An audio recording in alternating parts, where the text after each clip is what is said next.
Okay, so I said that the next video was probably going to be me doing the enclosure, the dark den enclosure.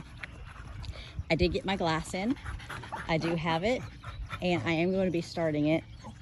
So that will probably be the next video, but this is just going to be a little short little video. So I got the cockers all moved over back to this pen, and over there in the other pen I got Ice and the 2 bucks moved.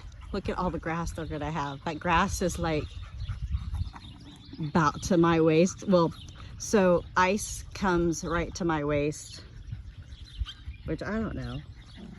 I'm 5'4", guys, so I don't know where my waist is at, but like it's good high grass.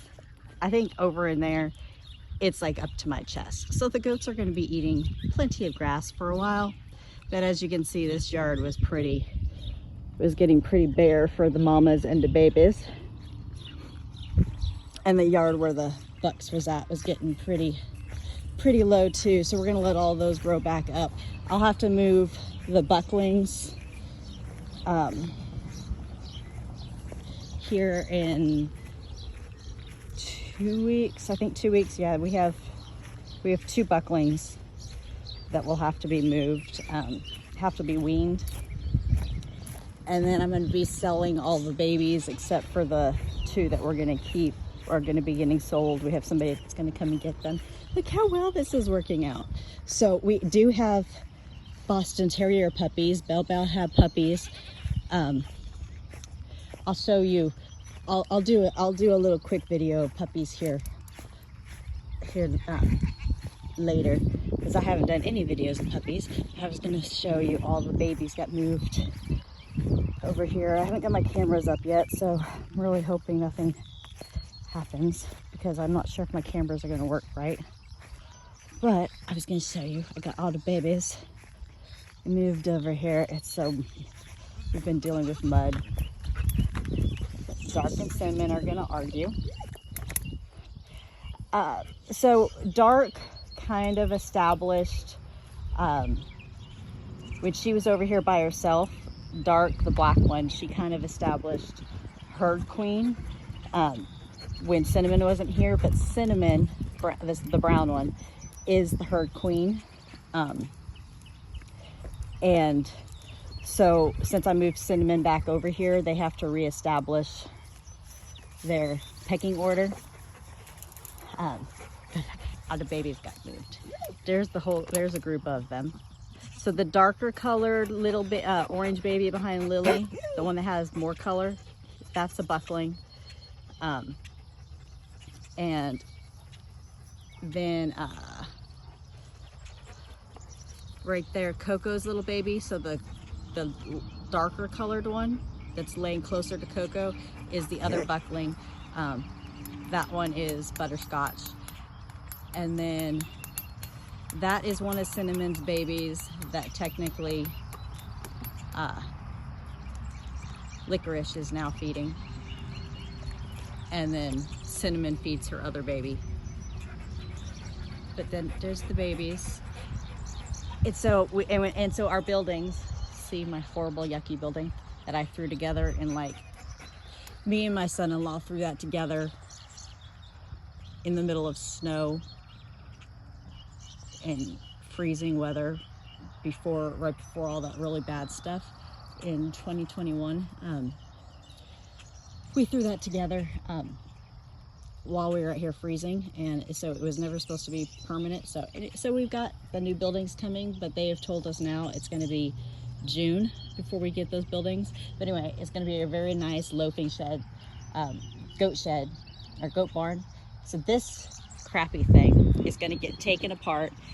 I'm going to put it back together in the garden, but I'm going to put it back together in the garden where it looks not so crappy, and it won't be so big because I won't need it to be so big at that point, which then I think I can make it look a whole lot nicer. And we can put it together while we're not freezing. So should be nicer. And then I'm gonna I have a whole bunch of wood and stuff, and I've got a whole bunch of ideas to make some play buildings for the goats. That's when I make some play things for the goats. But anyway, I was just gonna do this little quick video and so you can see they all got moved and they're all kind of enjoying the space. The babies are like, this is different. We're getting ready to have some really bad weather, and it's going to be pretty much all week, so I think they're just using what time they could. Oh, you look so skinny. You got to eat you some more food, mamas. So this one she's the one that had the twins, the first set of babies this year that passed away. And I put her back over here. So she never got bred, so she's not bred. So she's skinny because she had babies, but she's not really skinny. She just kind of looks skinny. I don't like it when their sides sink in like that, but she's not really skinny. It's just she had babies and then she didn't get to actually feed any babies, so it was kind of stressful for her. But she's doing okay. And she's lost her winter coat. Her coat's looking nice again. Some of their coats are still looking pretty rough. Luna's coat over there, Luna's coat's looking pretty rough. I might need to brush her. She probably needs a copper bolus though too. Her tail's looking a little fishy, so she probably needs a copper bolus. Lily looks really good.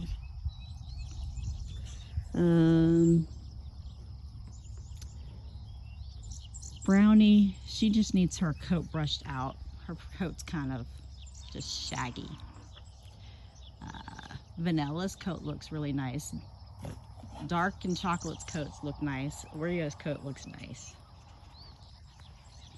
Bean's coat over there, the one way back there in the back, that one right there, behind Snow, her coat looks really pretty. Oreo's, or Ravioli, the white one on top up there, her coat looks really nice.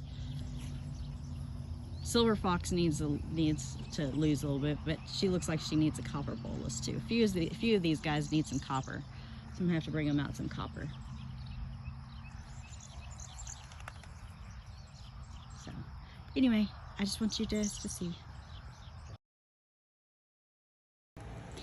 Okay, so I'm just gonna add this to the end of the video and show you the babies. So Bubba's had her babies. She had them Friday, May 5th. She ended up having to have an emergency C-section. With this being her first litter, we weren't sure. Sometimes Bostons can have babies on their own, sometimes they can't. She would have been able to have all of these babies on her own. The first baby, we did lose her first baby. It was being born breech. It was alive. It was a girl. She was alive, but she was being born breech, and her head was stuck. By the time I got her little head out, she had been away from the umbilical cord had been detached for too long, and I worked on her for about 30 or 40 minutes or so trying to bring her back, and couldn't bring her back. And then I don't know what, and then after that the labor just kind of stopped. She just didn't progress at all. And so after a few hours, we took her in for an emergency C-section. We took her in to see if she needed a C-section because I couldn't feel any other puppies. So what had happened, I'm going to just show you on one of the puppies. So the way the uterus goes, I hurt my finger. So the way the uterus on a dog is there's a horn here and there's a horn here, and then the birth canal would come down here. So hello, bows. So the way, and normally there's puppies, like there'd be a puppy, like the puppies would all be like up in the horns. Like, so you'd have a horn and then the birth canal. And you'd have puppies, and then the puppies would make their way from a horn and then out the birth canal. Well, the first puppy had came out. The second puppy, when it come down the birth canal, it had wrapped. It curved its body. So it was basically like curved in like a U shape, like this, with half of its legs up into one horn my hands are dirty. I've been working outside. And the other part of its body up in the other horn, like that. So that puppy was not coming out. It was in there, and it was not coming out. So they did the C-section, and here we go. So the puppies are normally in this little box, but I had to take them out and put them down here so I could change out the pad. And then, so these are the puppies. This one right here is a girl, but they all look like bells. Look at this. Look how pretty. This one's a girl, and then I don't know if it's the one. Okay, so then the one with the full mask is the other girl. Look at, so the full mask with the spot is the other girl, and then this one looks like bells with only a half mask in the spot, and then this is the boy. This is the boy, but look at how fat and roly-poly they are. They're so roly-poly. Aren't they beautiful? They're so pretty. But Belle-Belle's doing such a good job, didn't you, Belle-Belle? She's such a good mom. She's been such a good mom. Huh, Belle-Belle? You did such a good job. You're such a good mama. And she's a little on the thin side, but not too bad. So she has food and water available 24/7, but then we've been giving her canned food just to keep her and give her a little something. But there's the baby.